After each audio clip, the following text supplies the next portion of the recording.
ನಮಸ್ಕಾರ. ಮುಖ್ಯ ಪ್ರಾಣ ಬಂದ ಮನೆಗೆ ಸರಣಿ ಕಾರ್ಯಕ್ರಮಕ್ಕೆ ತಮ್ಮೆಲ್ಲರಿಗೂ ಪ್ರೀತಿಯ ಸ್ವಾಗತ. ಆತ್ಮೀಯರೇ, ತಾವೆಲ್ಲ ದೀಪಾವಳಿ ಹಬ್ಬವನ್ನು ಸಂಭ್ರಮದಿಂದ ಸಂತೋಷದಿಂದ ಆಚರಿಸಿ ಮುಗಿಸಿರಿ ಅಂತ ನಮಗೂ ಗೊತ್ತು. ಅದನ್ನು ಬಹಳಷ್ಟು ಎಂಜಾಯ್ ಮಾಡಿರಲಿಕ್ಕೂ ಸಾಕು.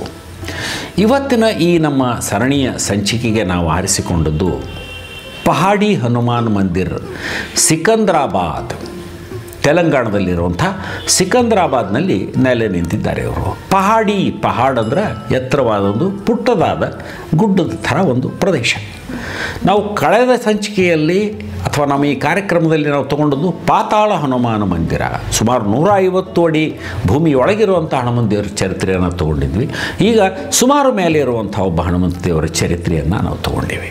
ಬೆಟ್ಟದ ಮೇಲೆ ಸಾಮಾನ್ಯವಾಗಿ ಹನುಮಂತ ದೇವ್ರ ಗುಡಿ ಇದ್ದೇ ಇರ್ತಾವೆ. ಭಾಳ ಕಡೆ ನಾವು ನೋಡ್ತೀವಿ, ಎಲ್ಲ ರಾಜ್ಯದೊಳಗೂ ನಮಗೆ ನೋಡ್ಲಿಕ್ಕೆ ಸಿಗ್ತಾವೆ. ಆದರೆ ಇಲ್ಲಿ ಇರುವಂತಹ ಈ ಹನುಮಂತ ದೇವರ ಗುಡಿ ಸುಮಾರು 400 ವರ್ಷಕ್ಕೂ ಹಳೆಯದು ಅಂತ ಹೇಳ್ತಾರೆ. ಸ್ವಯಂ ಉದ್ಭವ ಮೂರ್ತಿ. ಅಲ್ಲೊಬ್ಬ ಗಣೇಶ ಮತ್ತು ಹನುಮಂತ ದೇವರು ಉದ್ಭವ ಆದಂಥ ಸ್ಥಳ ಇದು. ಏನು ವಿಶೇಷ ಅಲ್ಲಿ ಅಂತಂದ್ರೆ, ಅಲ್ಲಿ ಒಂದು ಬಂಡೆ ಅದ, ಆ ಬಂಡಿ ಪಕ್ಕದೊಳಗೊಂದು ಕಂದರ ಅದ. ಆ ಕಂದರ ಹನುಮಂತ ದೇವರು ಅಲ್ಲಿ ಅಡಿ ಇಟ್ಟಂಥ ಸ್ಥಳ ಅಂತ ಅಲ್ಲಿ ಜನ ಹೇಳ್ತಾರೆ. ಹೀಗಾಗಿ ಬಹಳ ವಿಶೇಷತೆಯನ್ನು ಪಡೆದಂಥ ಒಂದು ಸ್ಥಳ.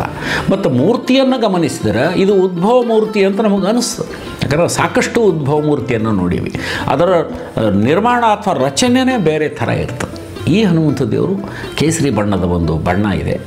ಆಮೇಲೆ ಸುಂದರವಾದಂಥ ಒಂದು ಉದ್ಭವ ಮೂರ್ತಿ ಅಂತ ನಮಗೆ ಗೊತ್ತಾಗ್ತದೆ. ಗಣಪತಿಯೂ ಹಾಗೆ. ಇದಷ್ಟೇ ಅಲ್ಲದೆ ಇದು ಸುಮಾರು 5 ದಶಕಗಳ ಹಿಂದೆ, ಅಂದರೆ 50 ವರ್ಷದ ಹಿಂದೆ ಭಾಳಷ್ಟು ಪ್ರವರ್ಧಮಾನಕ್ಕೆ ಬರಲಿಕ್ಕೆ ಶುರುವಾಯಿತು ಅಂತ ಹೇಳ್ತಾರೆ. ಅಂದರೆ ಆವಾಗ ಒಬ್ಬ ಉದ್ಯಮಿ ಭಾಳ ಆಸಕ್ತಿಯಿಂದ ಇದನ್ನು ಈ ಜೀರ್ಣೋದ್ಧಾರ ಕೆಲಸವನ್ನು ಮಾಡಲಿಕ್ಕೆ ಶುರು ಮಾಡಿದರು.